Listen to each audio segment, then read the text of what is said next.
Swear किस्म की सर्दी की वजह से फसल रुकी रही है। पानी नहीं लगे तो उसकी वजह से न्यूट्रिशन इतनी मैनेज नहीं हो पाई। पिछले साल और इस साल में इसका बड़ा फर्क है। वो इसके लिए या कोई भी फसल है उसके लिए नेमत होती है। उसके ऊपर कोई ब्लॉसम ना आया हुआ हो, फूल ना खिल रहे हो। 18 इंच के बेड के ऊपर हमने 3 लाइनें लगाई हुई है। डायरेक्ट सनलाइट पड़ती है तो जमीन हार्ड हो जाती है। आप इसको हाथ लगा के देखेंगे, मल्चिंग के नीचे जमीन नरम पड़ी। पौधों की तादाद 80,000 से लेकर 1 लाख तक आ जाती है। ये 250 से लेकर 350 मन तक हम इसकी पैदावार आसानी से ले लेते हैं। बिस्मिल्लाहिर्रहमानिर्रहीम। अस्सलाम वालेकुम नाजरीन, AWC एग्री के साथ मैं हूं आपका मेज़बान ताहिर नदीम और मेरे साथ हैं डॉक्टर मोहम्मद आबिद साहब। नाजरीन, इस वक्त हम लहसन G1 के खेत में मौजूद हैं। गुज़श्ता दिनों मौसम में खासी शिद्दत रही, तो आज हम इसी हवाले से बात करेंगे कि मौसम की शिद्दत की वजह से इस फसल पर क्या असरात मुरतब हुए और हमारे काश्तकार इस फसल को बेहतर करने के लिए इसकी कैसे मैनेजमेंट करें ताकि इसकी जो पैदावार है उसको बेहतर तरीके से हासिल किया जा सके। तो आइए बात करते हैं डॉक्टर मोहम्मद आबिद साहब से। अस्सलाम वालेकुम डॉक्टर साहब। वालेकुम ताहिर नदीम साहब, आपने जो सवाल किया कि पिछले अरसा में जो 1 महीना तकरीबन पूरा सर्दी का रहा है और सर्दी एक नॉर्मल कंडीशन से हट के स्वेर किस्म की सर्दी रही है, तो उसकी वजह से फसलात के ऊपर क्या असरात पड़े हैं और नेक्स्ट हम इसका क्या न्यूट्रिशन के ज़रिए इसको कैसे मैनेज कर सकते हैं फर्दर ना। तो उसके लिए यही है कि ये जो पिछला जनवरी का पूरा महीना रहा है, इसमें कोई स्वेर किस्म की सर्दी की वजह से फसल रुकी रही है। मतलब ये है वैसे सर्दियों की फसल ही, सर्दियों में अच्छा परफॉर्म करती है, लेकिन बहुत ज़्यादा सर्दी की वजह से इसकी परफॉर्मेंस रुक जाती है। तो ग्रोथ में बहुत स्लो इसकी इजाफ़ा हुआ है। फसल हम दूसरे लफ्ज़ों में कह सकते हैं कि रुकी रही है। तो अब मौसम काफ़ी हद तक बेहतर हो चुका है। अब जितनी भी हम इसकी इरिगेशन करेंगे तो हमारी इसके ग्रोअर हजरात से दरख्वास्त है कि आप इसमें NPK, नाइट्रोजन, फास्फोरस और पोटाश तीनों का इस्तेमाल बराबर करते रहें। असल में हमने 120 दिन तक इसको नाइट्रोफास देनी होती है, लेकिन चूँकि सर्दी इतनी रही है हम ज़्यादा इरिगेशन दे नहीं सके। तो ज़्यादा जब पानी नहीं लगे तो उसकी वजह से न्यूट्रिशन इतनी मैनेज नहीं हो पाई।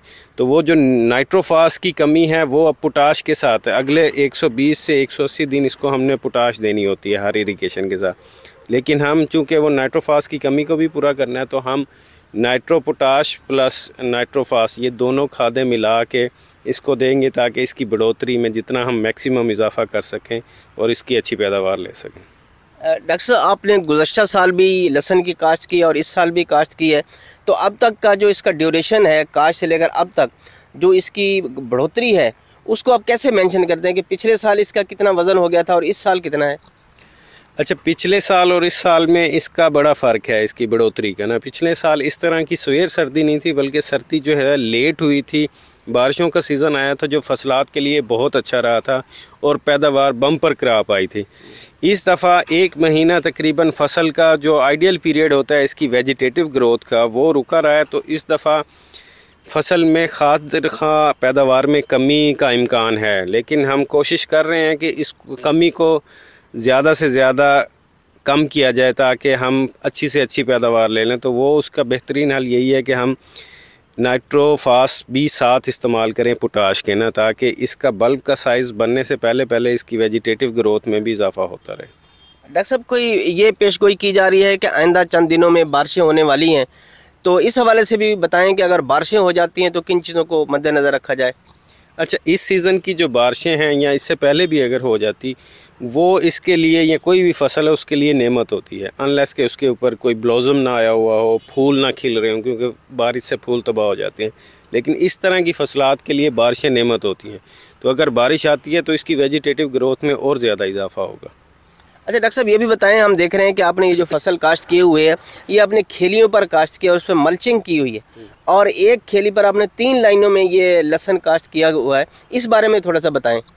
अच्छा, ये इसकी जो हमने बनाई है खेलियाँ, इसको हम बेड कहते हैं। 18 इंच का बेड ना, 18 इंच के बेड के ऊपर हमने 3 लाइनें लगाई हुई हैं। अगर 42 इंच का बेड होता है तो लोग 6 लाइनें लगा देते हैं, लेकिन उसमें सम टाइम ये होता है कि दरमियान वाली जो 2 लाइनें होती हैं उनको प्रॉपर इरिगेशन नहीं होती। तो हमने उससे बचने के लिए 18 इंच के बेड के ऊपर 3 खेलियाँ लगाई हुई हैं। सेकेंडली, जो आपने क्वेश्चन किया है कि इसके ऊपर मल्चिंग क्यों की गई है। अगर इसके ऊपर मल्चिंग ना की जाती, इसके मल्चिंग के 3-4 फ़ायदे हैं। सबसे ज़्यादा फ़ायदा है कि मॉइस्चर को मेंटेन रखता है, मतलब आपको इरिगेशन कम करनी पड़ती है। अगर इसकी फसल को 7 महीने में 20 से 25 पानी लगने हैं तो मल्चिंग करके शायद आप 5-7 पानी कम कर सकते हैं। दूसरा उसका फ़ायदा है कि जड़ी बूटियों का जो उगाव है ना, वो बहुत कम होते हैं मल्चिंग की वजह से, कि आपको बार बार होइंग गोडी वगैरह नहीं करनी पड़ती। 2 से 3 गोडियों में आपका काम चल जाता है, जो कि अब इसमें घास उगना शुरू हुआ है। वरना अब से पहले भी हमें 3-4 गोडियां कर देनी थी अगर इसकी मल्चिंग ना की हुई होती। तीसरा जो इसका बड़ा फ़ायदा है मल्चिंग का, ज़मीन को हार्ड नहीं होने देती।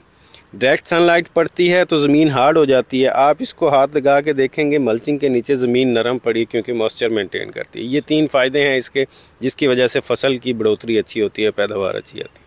तो डॉक्टर साहब, रफली जो पौधों की तादाद है फ़ी एकड़, वो आपने कितनी रखी हुई है और इससे जो पैदावार मुतवक्के है वो कितनी है?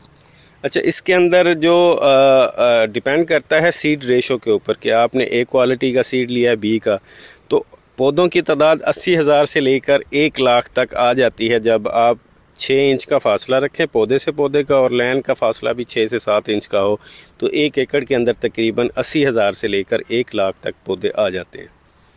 और इसकी पैदावार जो है, जो मुतवक्के हो सकती है फ़ी एकड़, वो कितनी हो सकती है?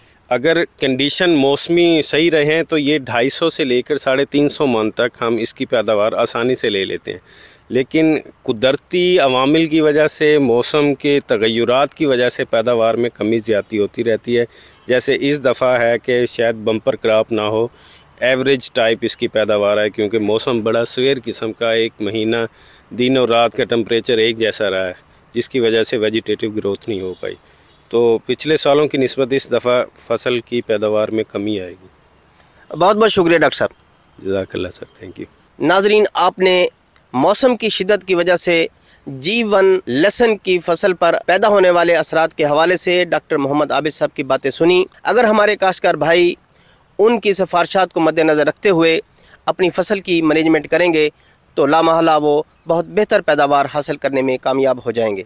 तो आज तक के लिए इतना ही। आइंदा सेगमेंट तक अपने मेज़बान ताहिर नदीम को दीजिए इजाज़त। अल्लाह निगहबान।